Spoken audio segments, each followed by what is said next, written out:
everyone, it's Book of Catherine, and it's cold out. Anyway, it's Freedom Walk again. Who knows, whatever. Look in the title to find out. So, but it's super cold out, and I haven't been walking in forever, and I don't remember what I wore last time, but things have changed. So, yeah, it's a lot colder. Anyway, and my husband's going to be home soon, so I need to walk a little bit faster. Anyway, and I'm probably pretty dumb to be wearing this, except that, I don't know, I kind of had to go quickly. Anyway, I should get on to my topic. So, I'm very lucky for where I live. Very, very lucky, because I can actually do this, and I'll be just fine. I'm getting to know the neighbors around here.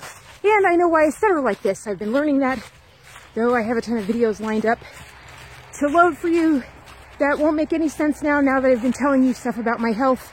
Like, all these videos where I was like, something's wrong, I don't know what's wrong with me, it doesn't make sense why I can move like that. Anyway, I should move on to my topic. Anyway, I apologize to you. Alright, so let's talk about what I wanted to scream about today and what actually got me going on the Underground Railroad. So, let's talk about these colors, what's going to be left. I want to go this way, since we can't really look at the view. There's a little bit left of like some fall colors. Look what happened to all the pretty leaves on the ground. Like, they're not pretty anymore. It's like ash gray. Can you see that? I'm like, what happened to the gorgeous colors? I'm like, oh no. Like, there's a little bit of color left. It's all left in the bushes now, but all the gorgeous colors, there's some left down there. So anyway, so much for getting straight to the topic. Ugh. Oh, well, I guess if you follow my channel, you're not exactly into linear thought, are you? I'm very, very much aware that I don't think in linear thought now. I'm much, much more aware of that I am not able to do that. I'm just much more conscientious of it now that I understand my disability more. So thank you so much for hanging on and being entertained by my traveling around a bit. So anyway, so let's talk about China today. And actually what I want to talk today, I guess this message is a bit more for President Trump at the White House. I realized that my last few videos, I watched the Ann Coulter interview recently with the Eric Metastatic show. It was very interesting to watch. She actually freaked me out recently. She hasn't been doing a lot of interviews lately, and she did a full hour with the Eric MS show. I can't say his last name. And anyway, it was, last time I watched his show is when he interviewed Milo, and Milo did a big storming off. It really helped me though. I figured out later on he lost his faith, and it finally helped me click. I only figured that out recently in a Twitter thread. Hope you were there for it. But anyway, but the thing is that, because all of his recent things have been going after the Catholic Church, I finally understood what had happened there. I couldn't understand what broke his spirit. I'm like, oh, that's what broke his spirit.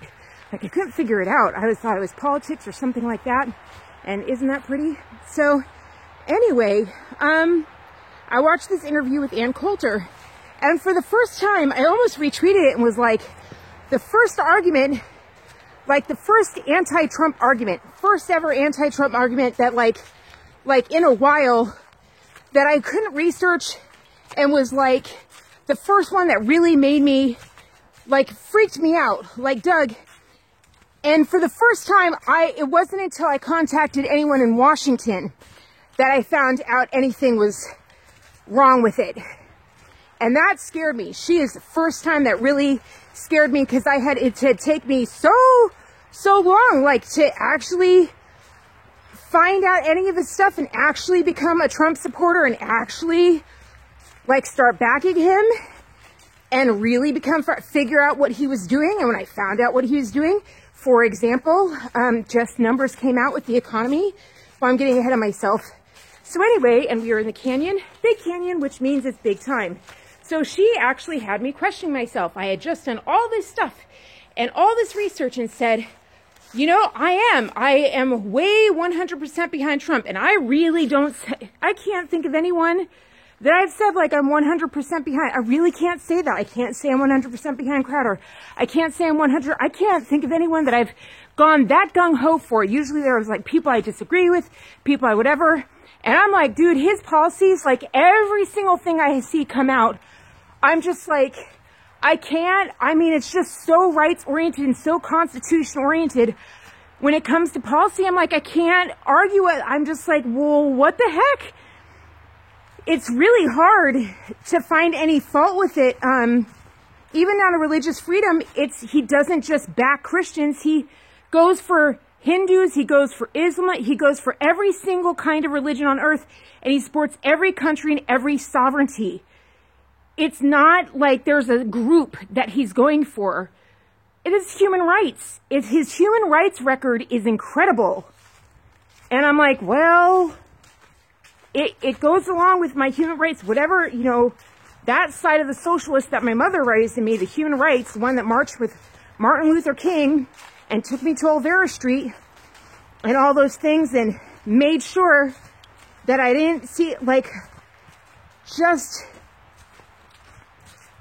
that raised that, I don't know, that was very, all that, I'm like, well, it's all playing out. Like, equality is all there. The entire civil rights movement is there. Everything's being you know, where all the rights are there. The entire Civil Rights Act is there, where everyone's treated equally.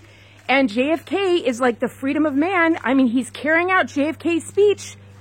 I'm like, I'm sorry, but isn't that? And then it's like the Constitution. I'm like, kind of carrying out Lincoln.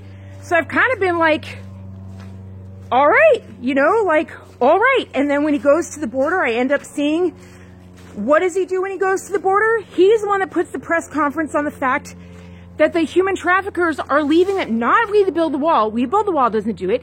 It's Trump that brings the traffickers, does emergency press conferences on the fact that the human traffickers are bringing these women and children and leaving them in the desert to die. No water, no food. They leave them specifically in the places where they will just wander out and die, so that they're finding bodies all across Texas. And he's the one holding the emergency press conference, and it ain't CNN, and it ain't Fox News that are carrying that. And Trump's like making sure the entire media is there and stopping his campaign press conference, holding his entire campaign tour up to make sure that story's like, and I'm just kind of like, well, I don't know, I can't see. I'm like, even the border, the freaking border, like that focus, it seems to be human rights. And it's been really hard. And over time, I've just been like, well, I'm sorry. And so anyway, even, and then Coulter came along and she really freaked me out, man. She really freaked me out. And I was like, I've been wrong. I've been so wrong. I've been so wrong. He hasn't been I didn't know, because I wasn't there for his campaign. And she's like, well, he didn't follow through on his essential campaign promises. And I was like, oh my God, like I kind of wasn't around for the campaign. What were the campaign promises? Like, I went back to the things they told us were on his tape. Like, I've gone back and researched, but I wasn't there for the campaign. Like, I didn't know. I had to go by what she was saying. She's like, these are the things he said. These were the tax credits. And I was like, no, I know he reversed the tax. I just went through all my research. He did reverse the rich. He changed this. I have gone deep into how he totally undid the 1%'s rich thing. I've done that in my research. That was not easy to do.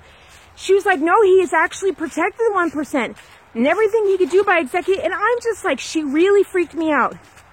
She had me going, you know? So I've been through this whole thing and like not wanting to film because I'm like, I'm wrong about everything. And then I have to find out that no, like, no, she's wrong.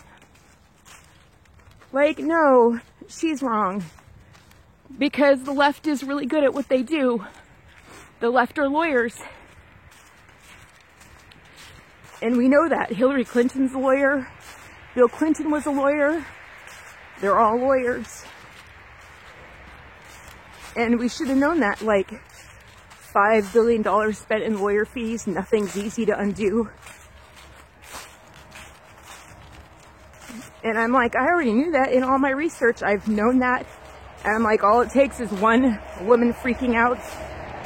And then right after that, right after I figured out that no, like the Dreamers and everything, you can't just undo that executive order. There are so many executive orders of Obama that we already know they've tried to undo. Like just trying to do the Muslim ban, just 10 days in, which I just learned about because of Kim Strassel's thing. I didn't even know about it. Kim Strassel, I just found out about it. She did a video with American thought leaders, and they tried to do the Muslim ban, and his own Attorney General, Sally Yates, was like, I refuse to do it. She was insubordinate or something like that. She said, I refused to carry it out, and she took it to the Supreme Court instead, and now it's all tied up in legal things. And I was like, right, it all goes to court, and now it will spend the next 10 years or whatever going to Supreme Courts to undo, like to do one executive order, right? Everything, and he's been telling us that as I've been starting to watch the press briefings in the last year or so. Everything he says, like everything he says, he's like, and now it'll go to the courts, and it'll go to Supreme Courts. I'm like, how did I miss that? And Ann Coulter is clearly completely oblivious to it for someone who seems to know so much. And I'm like, come to think of it, everything she says, she sounds like a Democrat. And I'm like, how did that happen? And I'm like, and you know what? It's a lot like the people at the White House, isn't it? They sound like Democrats. They sound like Democrats, don't they? They focus on the liberal media. They're winning, winning, winning. Let me give you an example. Would you have expected the White House, after August numbers came out and the whole White House was like, oh, the liberal media isn't reporting our numbers correctly. They aren't reporting our numbers correctly. I reported what Larry Kudlow said. I said, Larry Kudlow is saying this thing, but nobody else at the White House said it. And I was like, look at what Larry Kudlow is saying. He's saying something big is coming. He's saying something big is coming. And then what happens this month? They get 8% growth. American families have jumped by $5,000. They grew $400 under 8 years of Bush. They grew $957 under Obama after dipping super low and then growing back. So that's why they grew. Like, who knows if I don't know if you can add it after what it dropped, right? After how much it dipped. If you can really add that, like it dipped down after the 2008 crash. So you can say it increased, but what if you add on what they subtracted from the American paycheck? And then boom, like average household income went up $5,000. It's nearly $66,000 on average. If you add for inflation for the first time, we're above pre-2000 incomes. That's before the 2008 crash. That's way before the 2008 crash. That's going into Clinton era. That's getting back just 10 years earlier than that. Just 10 years earlier than that, and we get into Agenda 21 area. That must be terrifying, the Fed. I wonder if I can get this, like, view. Like, can I get out there? Like, yeah, it's just gorgeous. So anyway,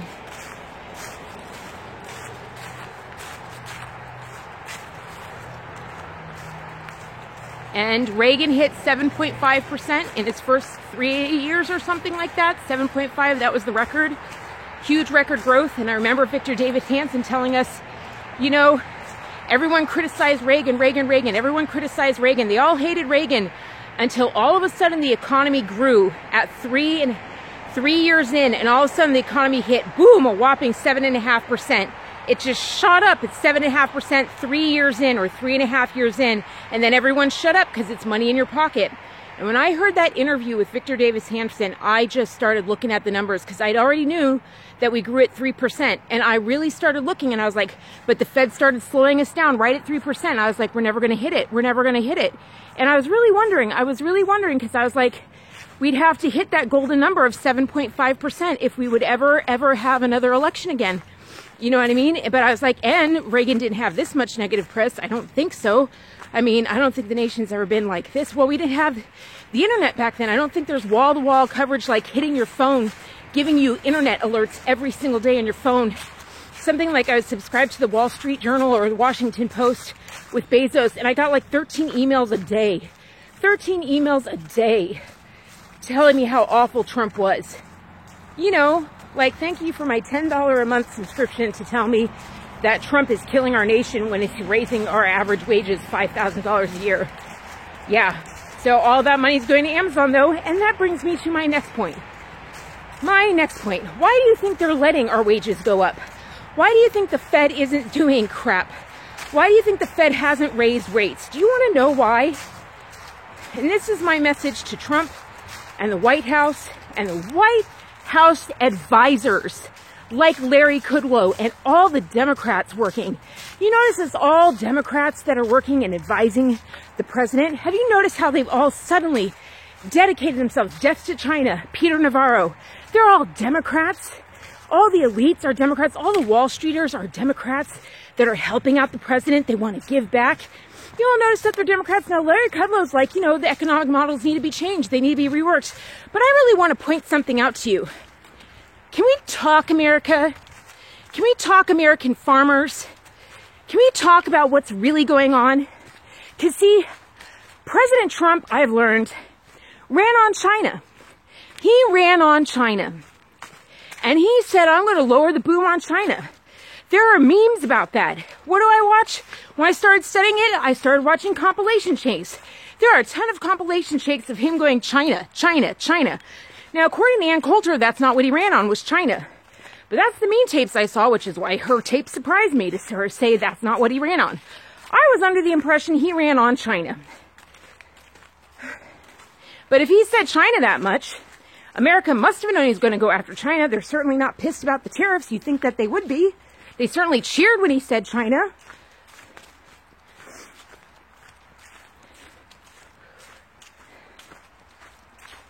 Have we lowered the boom on China? Has America, the #1 economy in the world, knowing that China has a plan to overtake us by the year 2025, to overtake us in the world economy? And it's not just China. It's Bayer. It's Krupp Steel. It's BASF, which is in Venezuela, which is in Iran, which is in Saudi Arabia. You know, China, Germany, the EU, Venezuela, you know, kind of the entire planet that's socialist, except for America. They are all planning, they all have Airbus, they all have sustainability plans, Sustainability 2025 plans to overtake America in the year 2025. So what are they doing, America? They're buying you. They're buying you. They're just buying a little bit of time. They're just buying you. What is it that I hear from Trump? Every freaking announcement when it comes to another tariff. Well, we're just going to we're going to do this round of tariffs, but we're just going to put off another round of tariffs. We're going to put this off, and then we're going to sign it this new year. And then China blows off the deal, but then they put it off. They promise. What does China do? I can't even talk. I can't even talk. I apologize for my concussed brain because of because you can't get arrested if you don't have a driver's license. And so you can mow people over with your car. So I got rolled 11 times. So I'm sorry that I have a concussion and I can't speak to you. And I have to move my jaw because I just learned that I have a speaking disability. Thank you for that concussion that's going to last me the rest of my life. That I now have to get occupational speech therapy to learn how to speak again. Thank you, California politicians. Thank you, UN Migration Compact. Thank you, Bill and Hillary Clinton, for not finishing that wall, for unmitigated 1964 immigration. Just come on over and make sure that we don't have equality under the law. I have no problem with migration. I have no problem with immigration. I have a problem when somebody doesn't have to pay the price under the law. If you do a car accident, I'd kind of like you to get arrested just like me.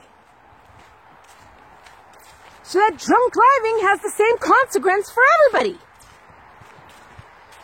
So you can't just take a doom buggy and go bouncing off the road. 'Cause, haha, cops can't catch me.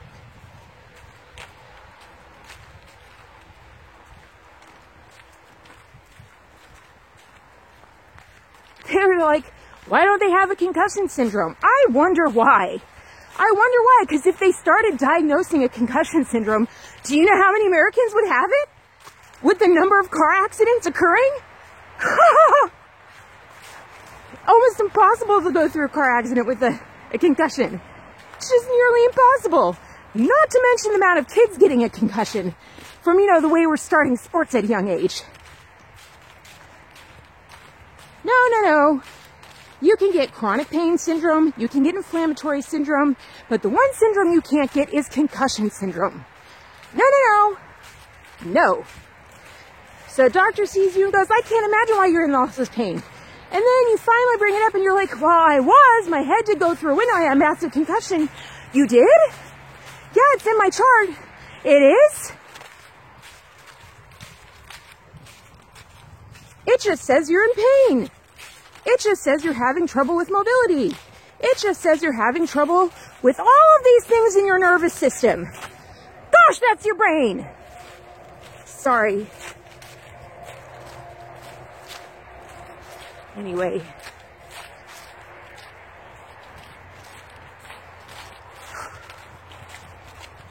I would just like to say to President Trump, who's probably not listening anymore, I've watched China Uncensored.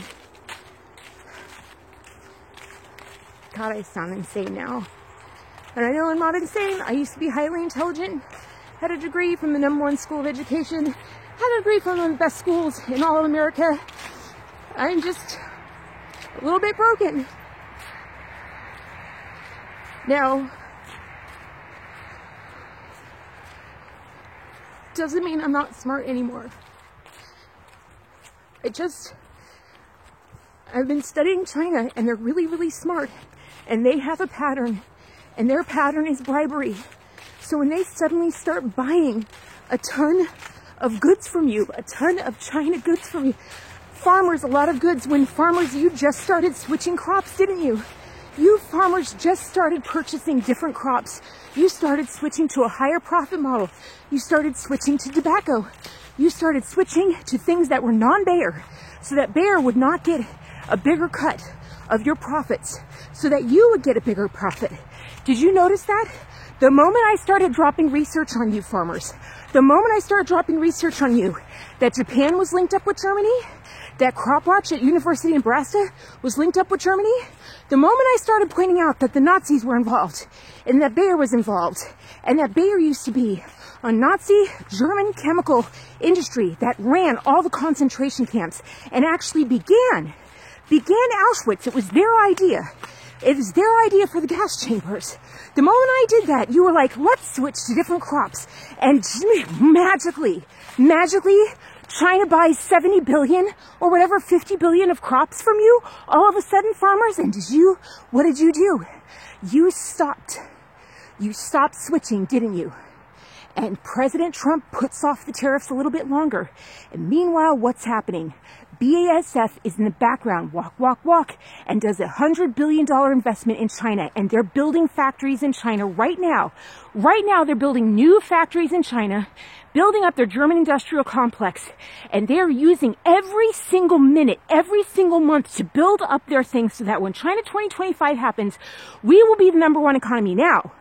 But in just a year or two, boom, it'll be gone. They're going to sweeten the pot, and then at the last minute, they're going to not sign the papers. We don't have anything done until we have the papers done. We need to get it now. When they don't give us what we want, when we have the strong arm, have we learned nothing about what China is? China's all talk and no action. And it's like no one's learned the lesson. No one's learned the lesson. They're all talk, all bribes, and no action. And until every time Japan does something, or every time Germany says something, every time, did we learn nothing from all the signings with Hitler?